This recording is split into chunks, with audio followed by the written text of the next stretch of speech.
बिस्मिल्लाहिर्रहमानिर्रहीम। अस्सलाम वालेकुम व्यूअर्स, कैसे हैं आप लोग। उम्मीद करती हूँ आप लोग खैरियत से होंगे। अल्लाह पाक आप सबको अपने हिफ्ज़ अमान में खैर आफियत सेहत और तंदुरुस्ती के साथ रखे और अपनी रहमतों और नेमतों से खूब नवाज़े। आमीन सुम्मा आमीन। तो व्यूअर्स, आज हम मज़ेदार सी बूंदी बनाने लगे हैं, जिसे हम दही भलियाँ भी कहते हैं, पकौड़ियाँ भी कहा जाता है, इसे बूंदियाँ भी कहा जाता है। तो उसके लिए मैंने 1 कप बेसन छान के ले लिया है और उसमें हम इसे शामिल करेंगे थोड़ी सी अजवाइन, जिसे मैंने कूट लिया है, तकरीबन ये 2 चुटकी के करीब है, और हाफ़ टी स्पून जो है वो नमक है। तो ये डाल के इसमें मिक्स कर लेते हैं, इसको मिला लेते हैं। अब यहाँ भी बस नमक और अजवाइन को मैंने इसमें मिक्स कर लिया है। अब इसमें हम थोड़ा थोड़ा पानी डाल के इसका एक बैटर तैयार कर लेंगे। तो पानी जो है हम थोड़ा थोड़ा करके डालेंगे। तो यहाँ भी बस मैंने इसे पानी डाल के घोल लिया है। तो हमने इसको अब इतना फेंटना है कि ये बिल्कुल फ्लफ़ी हो जाए। तो यहाँ पे हमने इसकी अच्छी सी मिक्सिंग करनी है। तो ये भी बस जो पकौड़ियाँ, बूंदी आप इसे कह लें या दही भल्लियाँ कह लें, ये मुख्तलिफ जो है रेसिपी जब रमज़ान में बनाई जाती हैं तो उसमें यूज़ होती हैं। तो आप इसको अभी से बना के रखें तो आप पूरा रमज़ान इसको आराम से इस्तेमाल कर सकते हैं। तो बेसन को हम अच्छे से फेंट लेते हैं कि ये बिल्कुल फ्लफ़ी हो जाए, और थोड़ा सा पानी लेके फिर हम इसे चेक करेंगे। अगर ये ऊपर तैरने लग जाएगा तो समझिए हमारा जो बैटर है बिल्कुल तैयार है। तो अगर आप चाहें तो आप इसे हैंड बीटर से भी, इलेक्ट्रिक हैंड बीटर से भी कर सकते हैं, या हाथ की मदद से इस तरह से आप इसको अच्छे से फेंट लें। तो यहाँ पे भी बेसन को मैंने अच्छे से फेंट लिया। आप देख सकते हैं ये फ्लफ़ी भी हो गया है और इसका कलर भी चेंज हो गया है, बिल्कुल लाइट कलर का हो गया है। अब हमारा बेसन तैयार है बूंदियाँ बनाने के लिए या नहीं, तो इसको चेक करने का ये तरीका है कि आप इसमें से एक ड्रॉप लेके पानी में डालें। अभी आप देखें ये फ़ौरन ऊपर से तैरने लग गया है, इसका मकसद है हमारा बेसन बिल्कुल तैयार है। तो अब हम इसे ढक के रख देते हैं तकरीबन 20 से 25 मिनट के लिए। उसके बाद फिर हम इससे जो है बनाना स्टार्ट करेंगे। यहाँ पे हमारे बेसन को रखे हुए 25 मिनट हो चुके हैं। अब इसमें हम जो है 1 टेबल स्पून जो है ऑयल है, ये मैं इसमें शुरू में मैंने इसमें नहीं मिक्स किया था, उससे जो हमारी बेसन है जब हम उसको बीट करते हैं तो फ्लफ़ी नहीं होता। अब मैं इसमें 1 चम्मच जो है खाने वाला वो मैंने ऑयल शामिल कर लिया है। तो अब हमारा बेसन बिल्कुल तैयार है बूंदियाँ बनाने के लिए। तो आप देख सकते हैं मैं इस तरह चम्मच में ले रही हूँ, तो ये चम्मच में जो है अच्छे से कवर हो रहा है। तो हमारा बेसन बिल्कुल तैयार है। तो चलिए अब हम इससे जो है वो बूंदियाँ बनानी स्टार्ट करते हैं। यहाँ पे भी बस हम बूंदियाँ जो है इस स्टील की चम्मच से बनाएंगे, जो हम घरों में अमूमन किसी चीज़ को फ्राई करने के लिए या चावल बनाने के लिए इस्तेमाल करते हैं। तो ये वही चम्मच है, तो इसी से ही हम आज की बूंदी तैयार करेंगे। अभी इस ऑयल मैंने गर्म होने के लिए रख दिया था। अब इसमें 1 ड्रॉप डाल के हम चेक कर लेते हैं कि हमारा ऑयल गर्म है या नहीं। तो आप देख सकते हैं हमारा ऑयल बिल्कुल परफेक्ट है। तो ऑयल जो है आपका इस तरह गर्म होना चाहिए कि आप जैसे ही बेसन डालें तो वो ऊपर आना स्टार्ट हो जाए। तो चलिए अब हम जो है इसको निकाल लेते हैं इनको, और अपनी बूंदियाँ बनाना स्टार्ट करते हैं।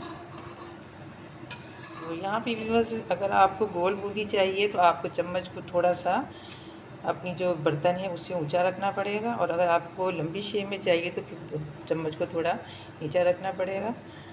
तो सबसे पहले जो है हम गोल वाली बूंदी बना लेते हैं। तो हम चम्मच में बैटर लेंगे और इसके ऊपर से इस तरह से हम, आप जैसे ही आप डालेंगे तो आप देख सकते हैं ये फैलना स्टार्ट हो जाएंगी।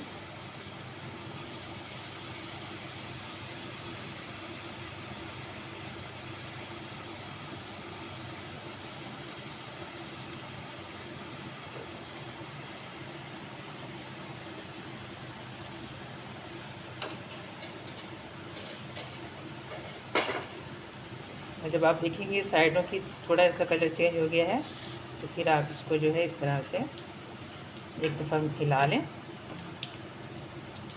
तो आप देख सकते हैं कैसे गोल गोल हमारी बूंदी बन रही है।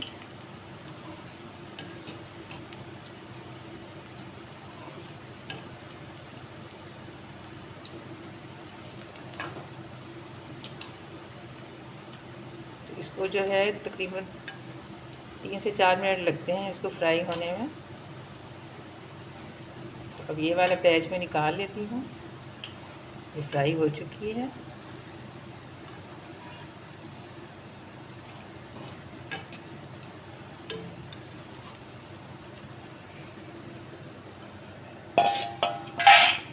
पे बस हमने एक बैच तैयार कर लिया है। अब हम मज़ीद इसी तरह से तमाम बूंदी जो है तैयार कर लेते हैं।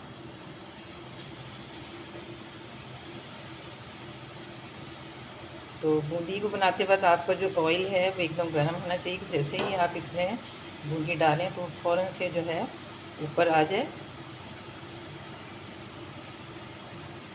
और अपने बर्तन के हिसाब से डालें आप बूंदी।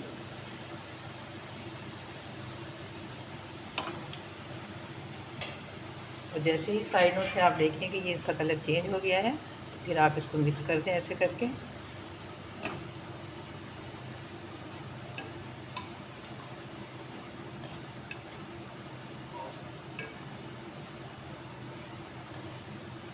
क्योंकि इनको फ्राई होने में सिर्फ 3 से 4 मिनट ही लगते हैं। अगर आपका बेसन वगैरह सही बना हुआ है, आपकी जो तेल की जो फ्लेम है, आपका तेल सही गर्म है, तो कम से कम 3 से 4 मिनट में ये अच्छे से 3 मिनट में अच्छे से फ्राई होती है। 4 मिनट का टाइम भी ज़्यादा है। ये देख सकते हैं हमारा सेकंड बैच भी फ्राई हो गया है। तो इसको भी मैं निकाल लेती हूँ। इस तरह करके हम तमाम बूंदी जो है वो तैयार कर लेते हैं। और इसके अलावा जब आप बूंदी डालें तो उसको थोड़ा घुमा के चम्मच को डालेंगे तो फिर इस तरह एक जगह इकट्ठी हो जाती है।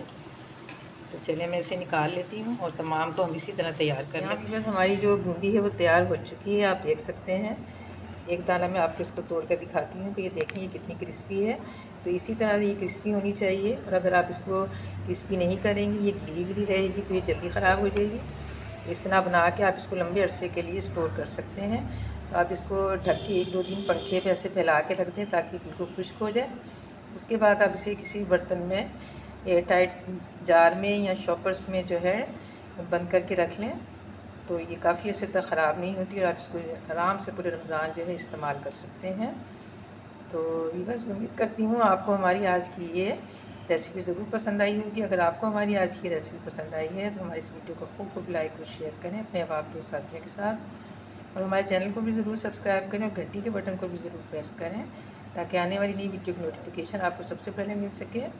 तो मिलते हैं नेक्स्ट वीडियो में एक नई रेसिपी के साथ। जब तक के लिए अल्लाह हाफिज़।